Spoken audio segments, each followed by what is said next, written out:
Taken from Myhat in Egypt, Through the Eyes of a God, by Alan Buffry. Their first visit to see the Great Pyramid was on their second day in Cairo, and they went by taxi.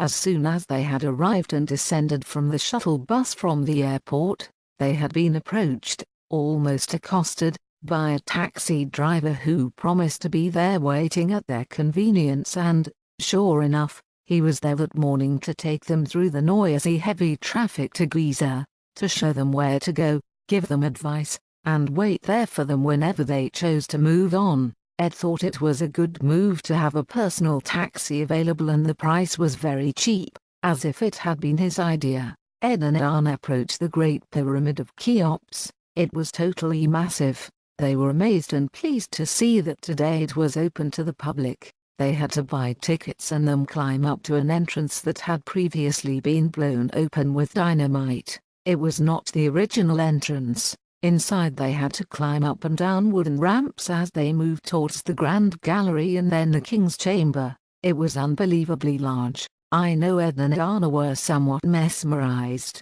I just concentrated on staying on Ed's head as he had to bend down as he moved inside the entrance and along the ramps. Those ancient Egyptians must have been small. I certainly did not want to fall down a shaft in here. It could be thousands of years again before I was found. The King's Chamber, which Ed knew was not actually a king's chamber at all, being named as such in relatively modern times, was spacious. It was made of huge stone blocks, cut and placed to precision without mortar, so that even a small plastic credit card would not fit between. Above them was a massive stone roof, who knows how much weight ready to maybe fall on and squash us forever. In the wall Ed could see a small square shaft entry that was once believed to have been for air circulating in ancient times, although no exit shaft had been found outside.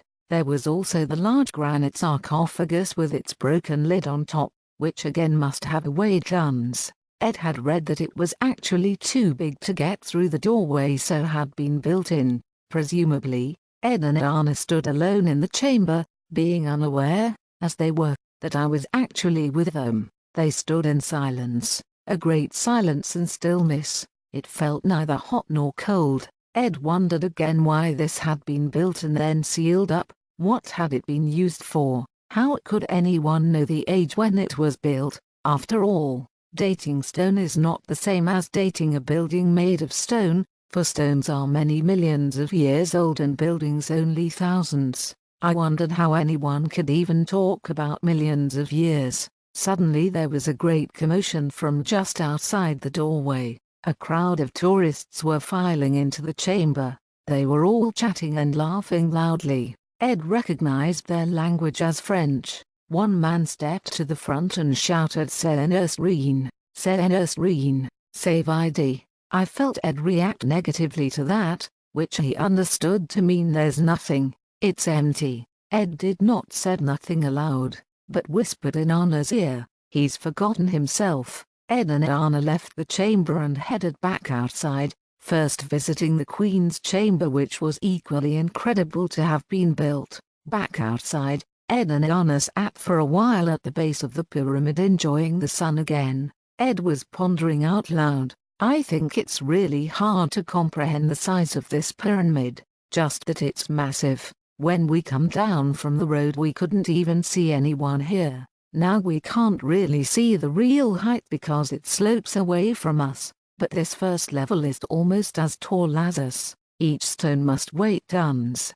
And how on earth did they build in those chambers and corridors?" It was just then that an elderly Arabian-looking man in robes and sunglasses approached them with a beaming smile on his face and clutching a staff that looked like a wooden shepherd's crook with an animal head. My friends, welcome to Egypt. Welcome to pyramids. My name is Moses and I can tell you all information and show you good places." Ed smiled and held out his hand, which Moses shook firmly.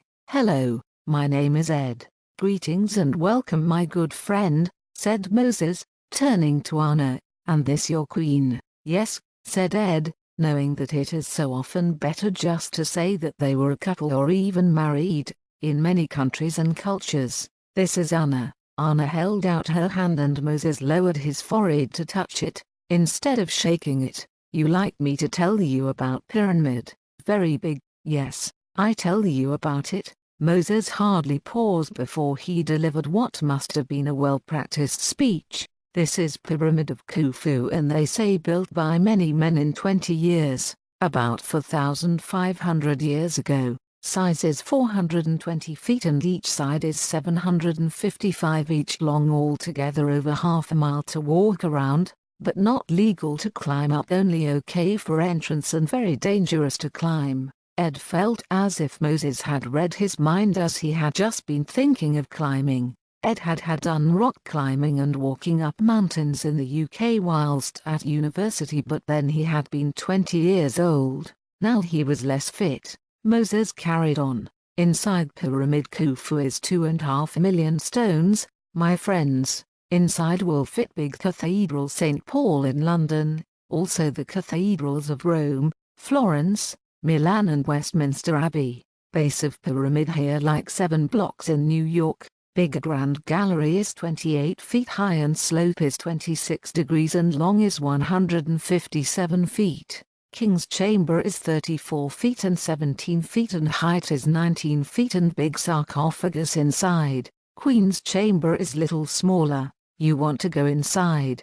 asked Moses. "No, we have already been, thanks," said Ed. "Okay, I show you around. You want to walk around? It will take maybe 30 minutes.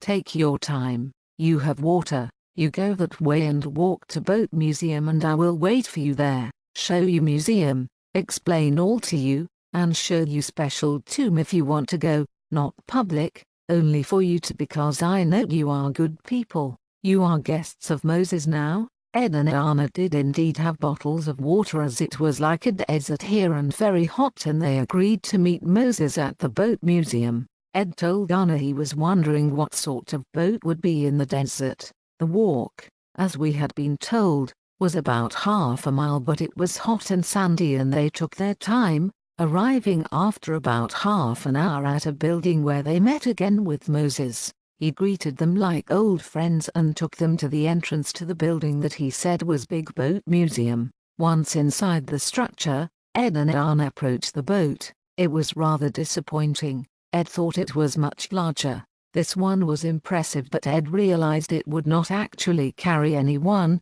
But then again, he thought, it is no doubt symbolic. Moses was standing next to them. "You like?" he asked. "Now you see real boat." Moses pointed upwards above their heads, and as Ed looked up, he realized they were actually standing under just the front section of the actual wooden boat itself.